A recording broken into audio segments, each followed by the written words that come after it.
Shalom, meus amigos, um novo dia na Terra Santa de Israel, nessa linda manhã de Jerusalém. Quero compartilhar com grande alegria um pouco mais da imensa sabedoria do povo judeu. Vamos iniciar o estudo da porção semanal da Torá, que vai ser lida no próximo Shabat, que é Parashat Nassó. Nós estamos no quarto livro da Torá, que é intitulado Bamidbar, que significa no deserto. Mas para a língua portuguesa e também para os hispanoparlantes, a expressão utilizada é números, e não no deserto. Por que assim? Porque nesse livro da Torá, Hashem determina inúmeras contagens do povo judeu. E aqui nessa paraxá, como aconteceu na primeira paraxá do livro de Bamidbar, que leva exatamente o mesmo nome, Bamidbar, Hashem pede que Moshe faça a contagem dos filhos de Levi. E ele começa por Gershon. Vejam que em hebraico, contar é tzipor. Então seria mais correto que a expressão fosse tzipor et bnei Israel, né? Que assim estivesse escrito na Torá, mas não está. Está escrito Nassó. E Nassó, como eu disse, significa erguer-se, levantar-se. E a explicação para a utilização dessa expressão só pode ser compreendida quando nós entendemos a razão pela qual a Parashat Nassó sempre é lida depois da celebração de Shavuot, no qual nós recebemos a Torá. No dia 6 de Sivan, nós tivemos agora Rosh Chodesh, começamos o mês de Sivan, e essa semana é a semana justamente em que nós celebramos Shavuot. De que maneira esses ensinamentos que estão contidos nessa paraxá, e lembrem-se que essa paraxá é a maior de todas as paraxás da Torá, portanto ela traz muita sabedoria, ela traz muito ensinamento, mas de que maneira esses ensinamentos podem nos elevar nesse mundo físico tão obscuro, de modo que nós possamos alcançar uma outra realidade, uma realidade mais santa, uma realidade mais sagrada. Nós estudamos a Parashat Nassó logo após recebermos essa carta de amor. Assim falam os nossos sábios, a Torá é uma carta de amor, e ela é entregue depois de 49 dias de purificação, ela é entregue após a celebração de Lag BaOmer. Shavuot é o momento, é o auge da nossa elevação espiritual, quando nós vamos receber essa carta de amor.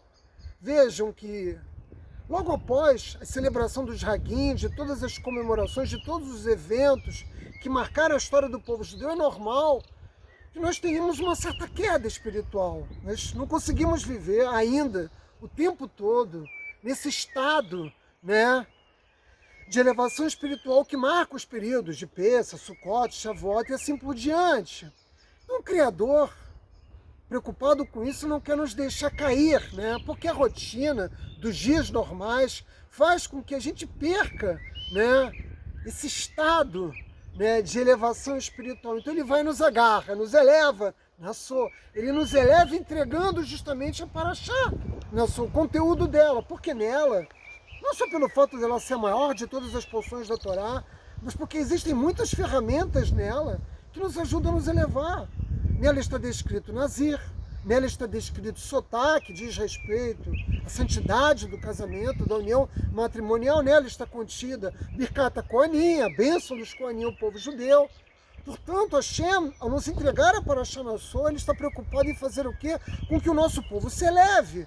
Eleve o quê? Se eleve nesse mundo físico, onde existe tão pouca luz, né? Onde tudo está oculto. Vejam que a presença divina está oculta diante dos nossos olhos. Por quê? Porque existe muito pouca luz de Hashem visível aos nossos olhos. E quando essa luz está ausente, nós caímos no engano. Nós acreditamos que Deus não está em todas as coisas. Mas basta olhar a grandeza da natureza para ver Deus em tudo. Nós não precisamos de ocasiões especiais, ou pelo menos não deveríamos precisar de ocasiões especiais, porque qualquer pessoa sensível, quando vê a magnitude da obra do Criador, deve reconhecer que só uma força inteligente é capaz de construir tudo isso.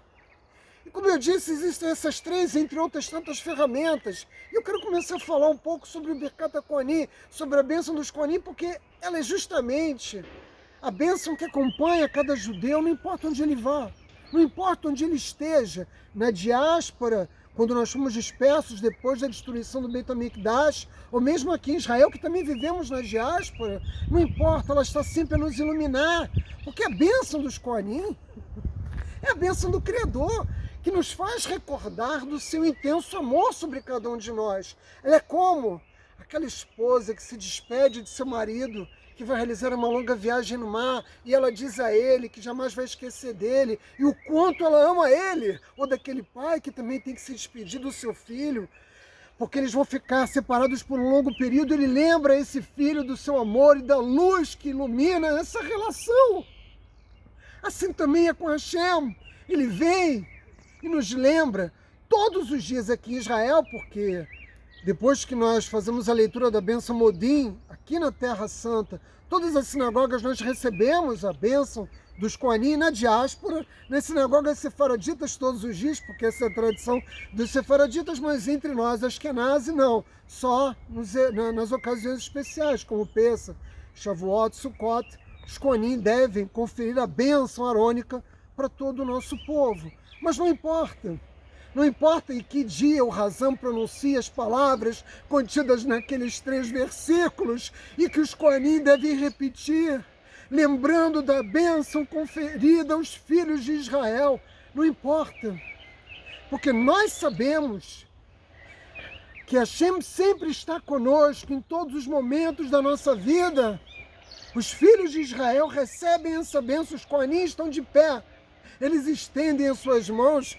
Como eu não sou Kohanim, eu não vou fazer os gestos, mas eles estendem as suas mãos e erguem os seus dedos. Mas o nosso povo, que está sempre lutando com Hashem, disse a Moshe: não, nós não queremos terceirização da bênção do Criador. Que história é essa?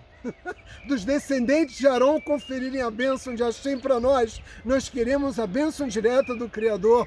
E Deus, em socorro a Moshe, replicou: eu sempre estarei entre vós. E por isso que os Kohanim levantam os dedos, eles esticam os dedos e separam os dedos, para lembrar que atrás dos ombros dos nossos sacerdotes está a Shekhinah. E é por isso que quando estamos nas sinagogas e recebemos a bênção arônica, a bênção dos Kohanim, nós nunca olhamos diretamente para eles enquanto eles proferem a bênção, repetindo as palavras do Razan na liturgia judaica, porque nós sabemos que atrás dele está a Shekhinah. Na verdade, nós sempre estamos debaixo das asas da Shekhinah. Ele sempre está presente entre nós, atrás dos ombros dos Kohanim ou não. Mas os Kohanim tiveram esse mérito. Eles são os descendentes de Arão, e Arão, mais do que qualquer outro judeu, em todas as épocas da nossa história, amava a paz, trazia paz ao nosso povo, lutava contra todas as formas de discórdia. E foi por isso que não os primogênitos assumiram a função sacerdotal do nosso povo, mas os filhos de Arão. Deus ergue sempre para nós a sua face, lança sobre nós a graça do seu olhar. E essa proteção brilha sobre nós. Nós somos realmente um povo muito amado por Hashem. E você, se não é judeu, deve sempre rezar a Hashem, pedindo sempre que Hashem também lance sobre você esse mesmo olhar, esse mesmo brilho, que você também encontre nos seus atos a graça do Criador. Qualquer ser humano pode receber essa bênção. Qualquer ser humano pode receber a proteção do manto das asas da Shekhinah. Mas para isso é preciso que ele se conecte ao Criador. E vejam que na bênção dos Kohanim há um trecho que está dito assim: assim será a tua semente. Mas Hashem está falando de Abraão. Por que foi incluído na bênção arônica essa brahá que Hashem deu a Abraão, nosso patriarca? Porque veja, depois de vencer 10 grandes desafios, Abraão se tornou um tzadik perfeito, completo. Que bênçãos mais o Criador podia dar a Abraão? Ele era um tzadik. A sua esposa era uma tzadeket. Sara era uma mulher muito sábia. Ele tinha um filho, tzadik, Yitzhak. Ele havia santificado o nome de Hashem quando entrou na fornalha, se submetendo ao teste para provar a presença divina no mundo. Ele abriu uma tenda e recebeu os viajantes, acomodando eles sob as asas da Shekhinah, porque isso aqui era a tenda de Abraão Avinu, não havia mais nada que Hashem pudesse dar a Abraão, que não fosse o que uma bênção, que a sua descendência, a sua semente fosse como ele. E somos nós, nosso povo. Por isso Abraão é nosso patriarca. Nós somos a semente e nós herdamos essa bênção e a repetimos nas nossas sinagogas através dos Kohanim. Vejam, meus amigos, a Parashá Nassó nos conta das contagens também que foram feitas dos descendentes da tribo dos levitas. Mas nós não somos contados como grãos de arroz num saco. Nós somos contados particularmente. Cada judeu é contado particularmente. Por quê? Pelas razões que eu já tive a oportunidade de explicar a vocês em vídeos anteriores. Porque Hashem reconhece em nós um enorme potencial. Então Ele nos pede que ergamos a nossa cabeça. Ele nos pede que nos elevemos em direção à grandeza.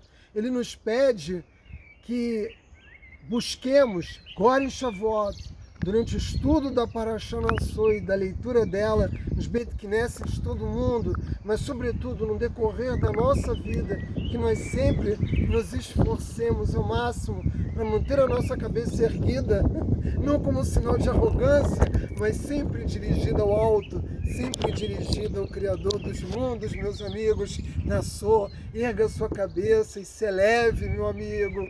Vai!